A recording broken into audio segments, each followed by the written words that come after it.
जननात्मक स्वास्थ्य।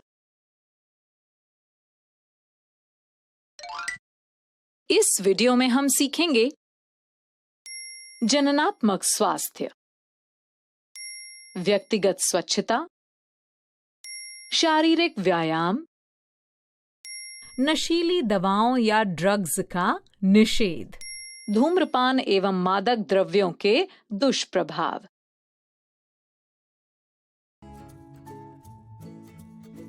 अरे खोजी, तुम आजकल अक्सर चिप्स, कोल्ड ड्रिंक यही सब खाते पीते रहते हो। ये सब हमारे लिए नुकसानदायक होते हैं। हमें पौष्टिक चीजें खानी चाहिए।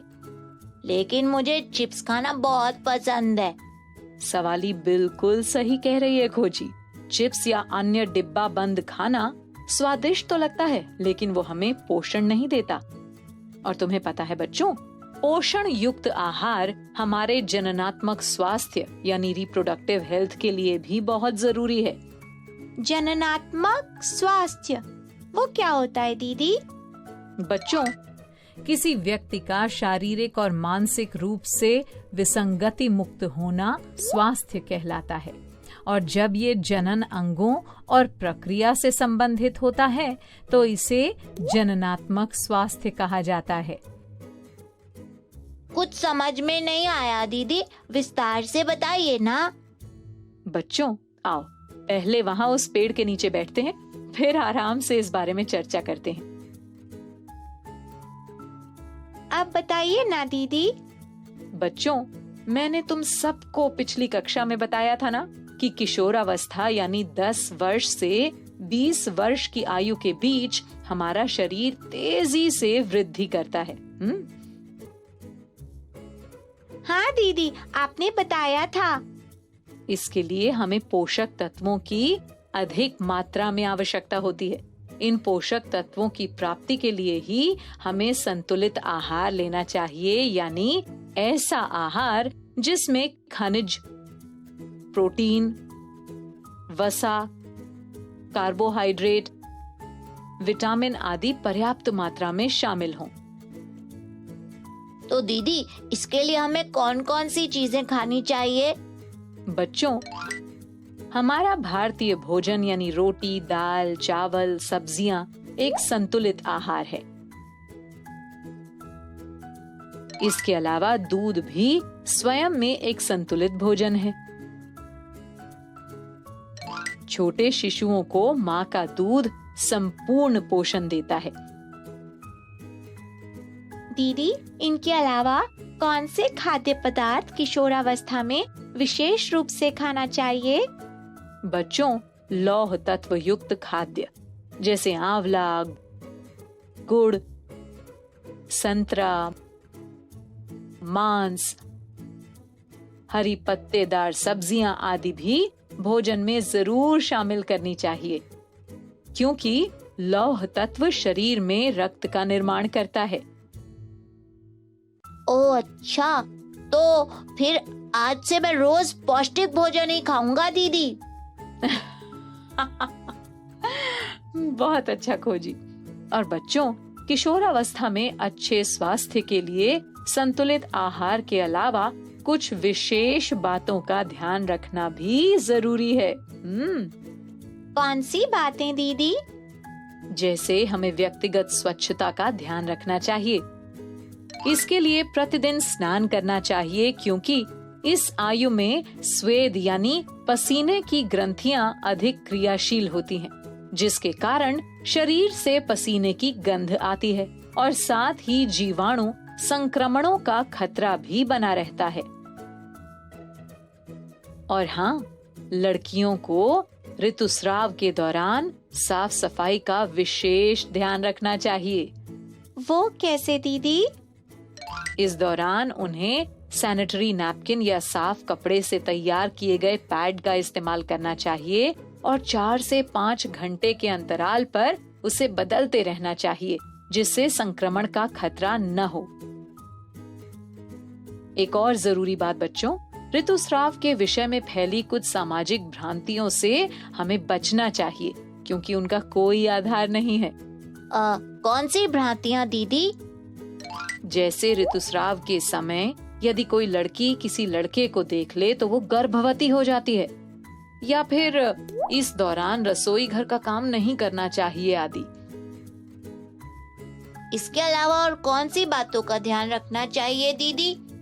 बच्चों, हमें नियमित रूप से व्यायाम करना चाहिए, सुबह ताजी हवा में टहलना चाहिए और खेलना चाहिए, जिससे शरीर और मन दोनों स्वस्थ रहते हैं। एक और बात बच्चों, किशोर अवस्था में किशोर शारीरिक और मानसिक रूप से अधिक सक्रिय होते हैं। इस कारण वे अक्सर दूसरों के बहकावे में आ जाते हैं और भ्रमित होकर विसंगतियों को अपना लेते हैं। कौन सी विसंगतियाँ दीदी? जैसे ड्रग्स या अन्य नशीले पदार्थों का सेवन करना। वो सोचने लगते हैं कि इनके सेवन से वे तनाव मुक्त और अच्छा महसूस करेंगे, और धीरे धीरे उन्हें नशीले पदार्थों की लत लग जाती है, जो उनके स्वास्थ्य ही नहीं बल्कि जीवन के लिए भी खतरनाक होती है। ओह, वो कैसे दीदी? तुम लोगों ने एड्स के विषय में तो सुना ही होगा। हाँ दीदी, मैंने टीवी में एड्स का विज्ञापन देखा है। बच्चों, एड्स एक जानलेवा संक्रामक रोग है जो HIV नामक एक खतरनाक विषाणु द्वारा फैलता है। ये विषाणु ड्रग्स लेने के लिए इस्तेमाल की जाने वाली सिरिंज द्वारा एक पीड़ित व्यक्ति से स्वस्थ व्यक्ति में फैल सकता है। इसलिए इन पदार्थों के इस्तेमाल से दूर रहना चाहिए। दीदी, एड्स और किस तरह से फैल सकता है? बच्चों, एड्स का संक्रमण अन्य माध्यमों जैसे पीड़ित माता से शिशु में स्तनपान द्वारा, या संक्रमित व्यक्ति से रक्त के लेन देन, या फिर पीड़ित व्यक्ति के साथ लैंगिक संपर्क स्थापित करने से भी फैल सकता है। समझे? हाँ दीदी। तो बच्चों, ये थी जननात्मक स्वास्थ्य के विषय में सारी जानकारी। तुम सभी को समझ में आ गई है ना? जी दीदी। तो चलो, अब मैं तुम लोगों से कुछ प्रश्न पूछती हूँ, सोच समझकर उनका उत्तर देना, ठीक है? पूछिए दीदी।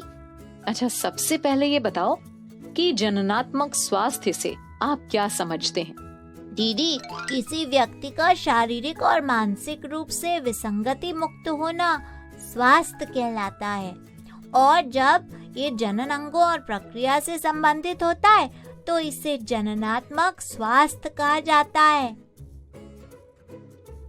बिल्कुल सही खोजी।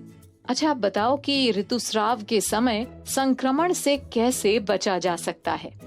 इसके लिए हमें सैनिटरी नैपकिन या साफ कपड़े से बने हुए पैड का इस्तेमाल करना चाहिए और उसे समय समय पर बदलते भी रहना चाहिए, है ना दीदी? शाबाश सवाली। बच्चों, अब एक अंतिम सवाल, एड्स से बचाव के उपाय बताओ। दीदी, संक्रामक सुइयों का इस्तेमाल, पीड़ित व्यक्ति के साथ लैंगिक संपर्क, संक्रमित व्यक्ति के रक्त के लेन देन को रोककर एड्स से बचा जा सकता है। शाबाश बच्चों, तुम लोगों ने सभी सवालों के सही उत्तर दिए। अच्छा, तो अब मैं चलती हूँ, फिर मिलेंगे कुछ ऐसी ही नई और रोचक जानकारियों के साथ। ओके बच्चों, बाय बाय बाय। बच्चों, अब मैं जाती हूँ, कल फिर मिलने आती हूँ। इंग्लिश में अब होंगी बातें, मैथ सीखेंगे हंसते गाते। पहेली, किस्से और कहानी सुनना अब तुम मेरी जुबानी। बात पड़ी है सीधी सीधी, मैं हूँ आपकी संपर्क दीदी। संपर्क फाउंडेशन।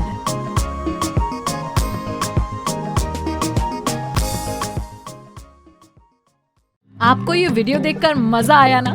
अगर आप इस वीडियो से संबंधित अन्य संसाधन जैसे कि अन्य वीडियो, गतिविधियां, क्विज इत्यादि देखना चाहते हैं तो अभी डाउनलोड करें संपर्क स्मार्ट शाला मोबाइल एप्लीकेशन।